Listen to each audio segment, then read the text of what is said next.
우리가 신앙생활을 같이 하면서도, 그리고 예수를 믿어도 인류가 있고 이류가 있고 삼류 신앙인이 있습니다. 삼류 신앙인은 세상에 한 발, 교회에 한 발, 양다리에 걸치며 신앙생활하는 사람들입니다. 이들은 세상에 나가서도 믿지 않는 사람들처럼 행동하자니 양심에 걸려 이렇게 하지도 못하고 저렇게 하지도 못하고, 그래서 스스로 생각을 합니다. 차라리 예수를 믿지 않았으면 좋았을 텐데. 이런 사람은 자기 자신도 불쌍하지만 무엇보다도 예수님을 가장 불쌍하게 만드는 신앙인입니다. 이류 신앙인이 있습니다. 그래도 신앙생활을 열심히 합니다. 열심히 봉사하고 헌금도 하고 예배 열심히 참석합니다. 하지만 그게 모두가 다 자기 열심입니다. 복음의 기쁨을 누리지 못합니다. 그러니 율법으로 열심히 자기 의를 쌓고 있습니다. 그러다 어느 한순간 자기 한계에 부딪히면 곧장 실족하게 됩니다. 이런 사람들은 율법적인 신앙을 갖고 있습니다. 의무와 책임으로 신앙생활을 합니다. 직분 때문에 헌신합니다. 기쁨은 없습니다. 그리고 타인들을 쉽게 정죄를 합니다. 인류 신앙인이 있습니다. 은혜 신앙인이라고 말할 수 있습니다. 구원의 감격과 하나님의 사랑과 은혜에 대한 감사와 기쁨을 갖고 즐거움과 자원하는 마음으로 헌신합니다. 주님을 사랑하는 마음으로 기도하고 봉사하고 헌신합니다. 여러분은 인류, 삼류 신앙인 가운데 어느 부분에 해당된다고 생각합니까?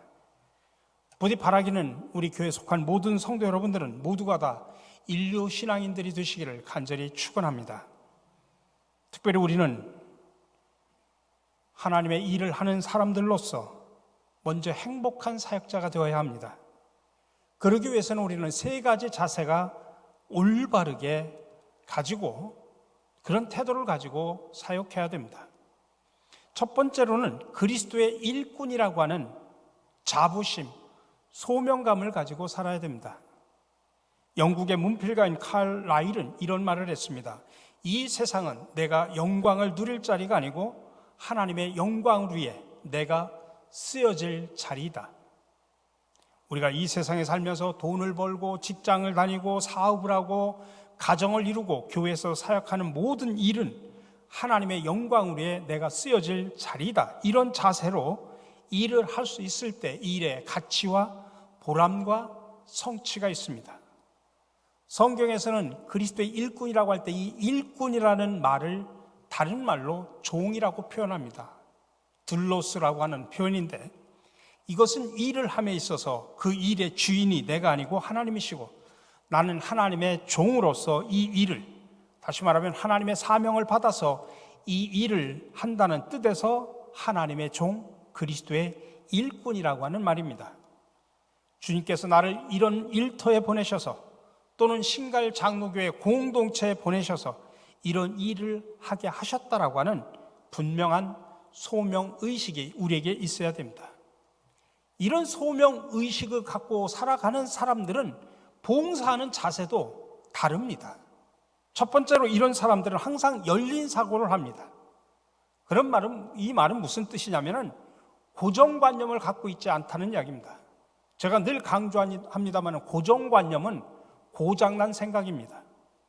고정관념은 우리들의 생각과 안목을 아주 좁게 만들어버립니다. 그리고 다른 사람들의 감정에 상처를 입힙니다.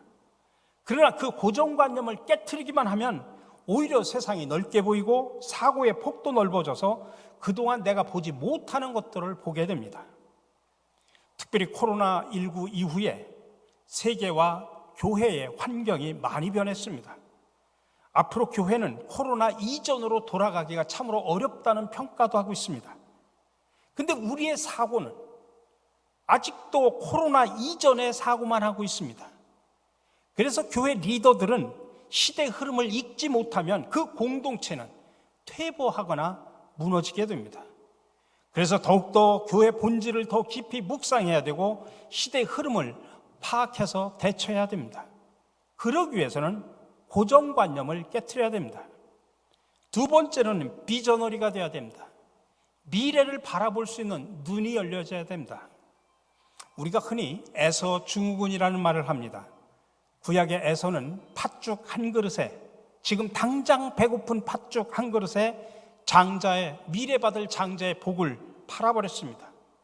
다시 말하면 현실만 바라보다가 미래 복을 놓쳐버린 거죠. 그것을 우리는 에서 증후군이라 그렇게 말을 합니다.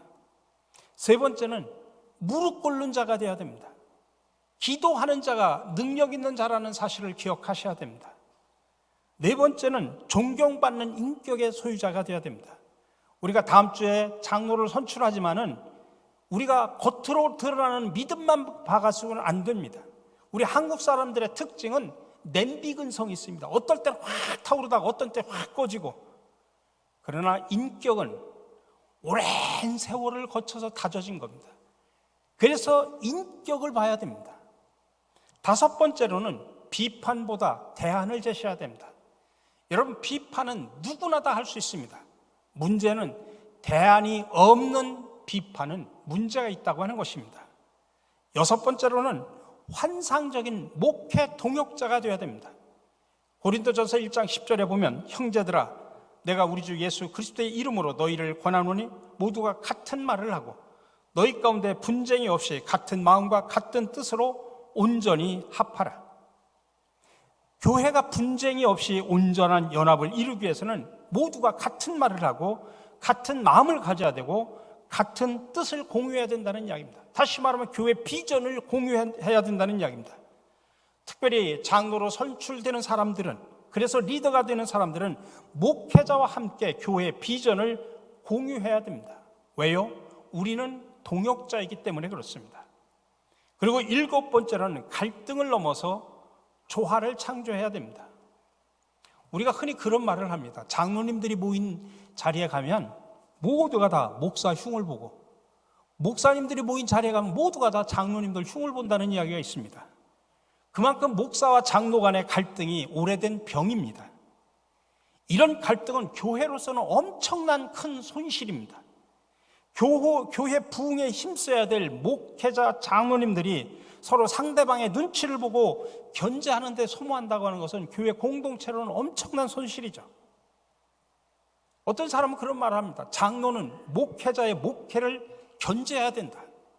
그건 잘못된 생각입니다.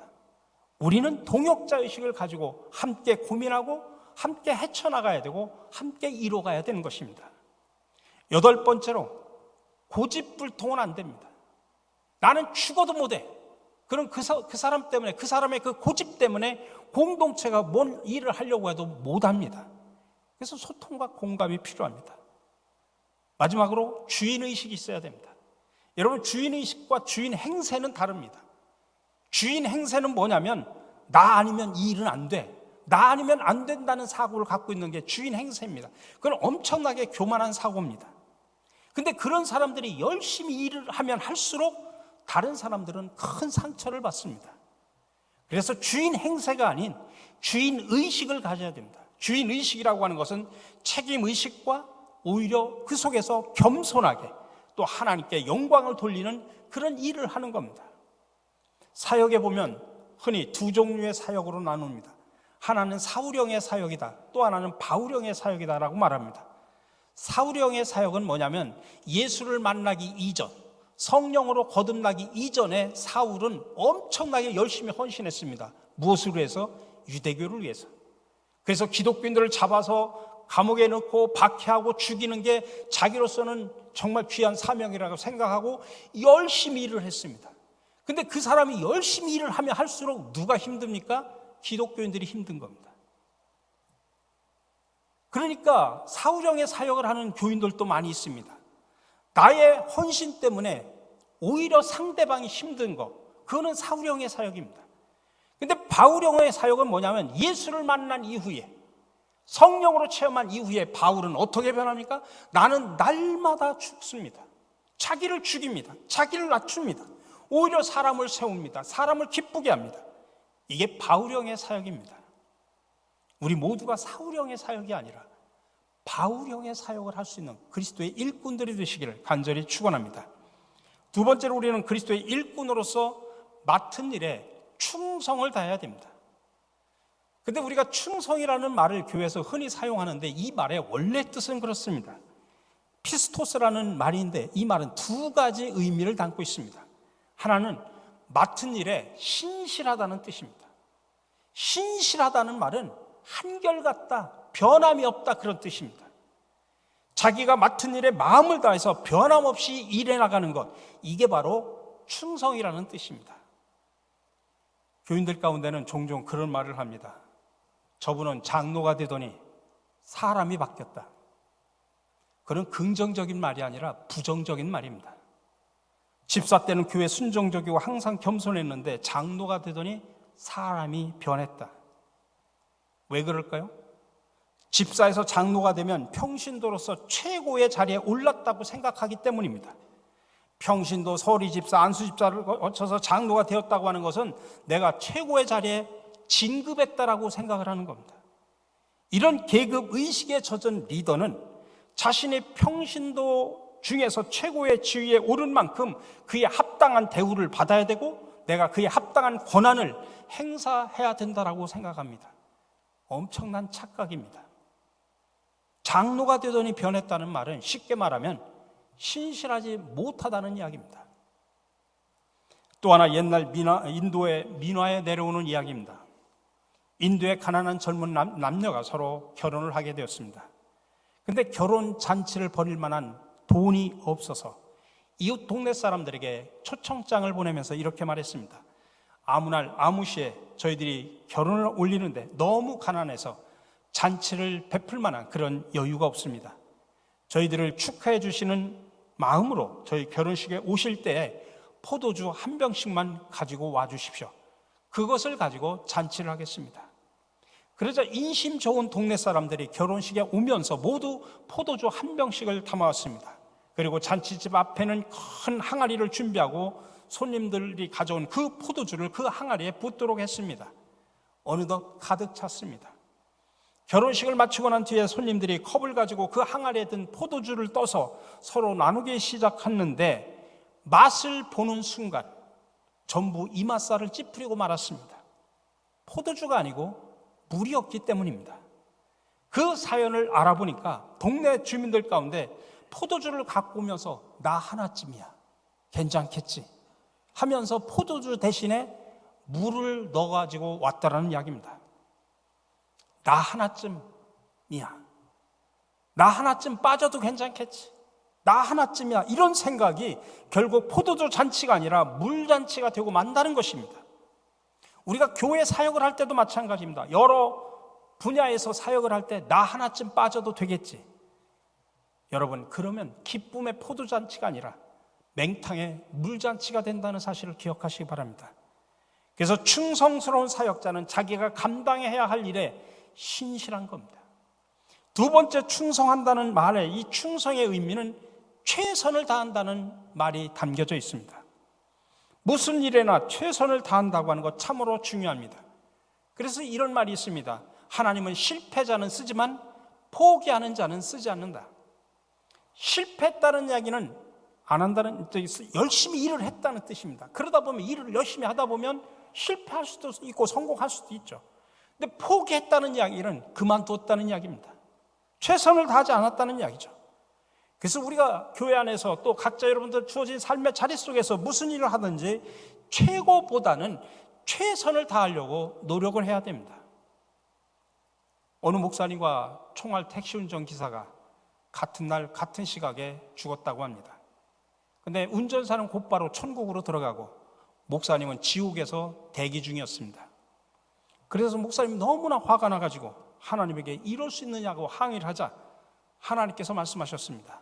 얘야, 네가 설교할 때는 모든 성도들이 다 졸았고 총알 택시 운전기사가 운전할 때는 모두가 다 나한테 간절하게 기도했기 때문이다 라고 이야기를 했답니다. 목사님의 무능한 설교를 빗대는 유머겠지만 우리 모두가 지옥에서 대기하지 않도록 각자 주어진 일 속에서 최선을 다해야 됩니다. 마지막으로 그리스도의 일꾼으로서 우리는 하나님의 일을 하면서 항상 하나님의 판단을 중요시 여겨야 됩니다. 그래서 오늘 3절에서 말합니다. 너에게나 다른 사람에게나 판단받는 것이 내게는 매우 작은 일이라 나도 나를 판단하지 아니하노니. 바울은 자기 자신을 위해 일하지 않고 주인이신 하나님을 위해서 일했던 일꾼이었습니다.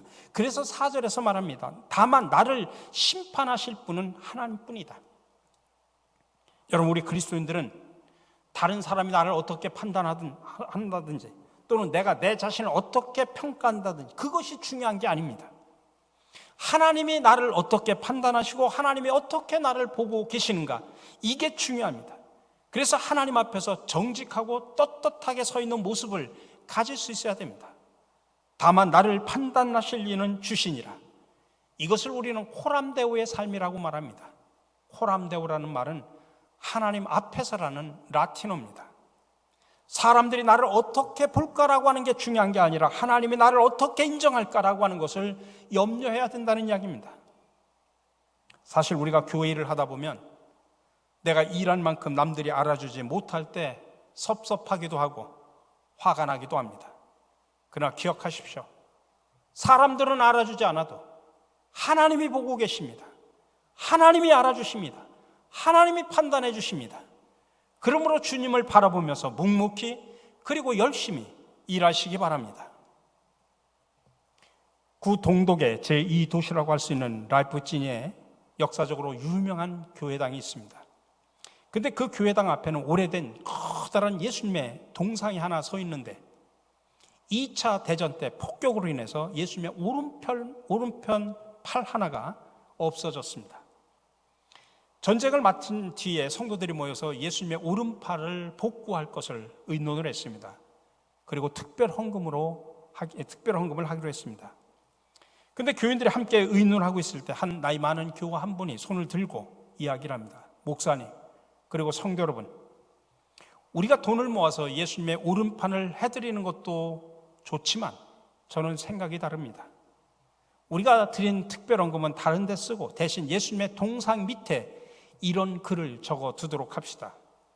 예수님은 오른손이 없습니다. 대신 우리가 예수님의 오른손이 되겠습니다. 이 말을 들은 모든 교우들은 큰 감명을 받고 모았던 큰 특별헌금은 선교하는 데 사용하고, 그리고 예수님의 동상 밑에 그 사람이 제안한 그 글귀를 새겨 넣었다고 합니다. 예수님은 오른손이 없습니다. 우리 모두가 예수님의 오른손이 되겠습니다. 여러분, 예수님의 오른손이 되겠다라는 말이 무슨 뜻입니까? 그리스도의 일꾼이 되겠다는 말입니다. 여러분, 그러니 먼저 행복한 사역자들이 되시기 바랍니다. 그러기 위해서는 기쁨과 감사함 그리고 자원함과 즐거움으로 섬기십시오. 여러분은 그리스도의 일꾼입니다. 그리고 그리스도의 일꾼으로서 사역할 때마다 신실하게 주의 일을 감당하시기 바랍니다. 작은 일이라고 할지라도 최선을 다하십시오. 사람을 의식하지 말고 호람데오의 신앙, 하나님을 바라보면서 나가시기 바랍니다. 그래서 여러분이 어느 직분을 가지고 어디에서 사역을 하시든지 예수님의 오른손 역할을 잘 감당하셔서 온전한 그리스도의 일꾼들이 되시기를 주님의 이름으로 간절히 축원합니다.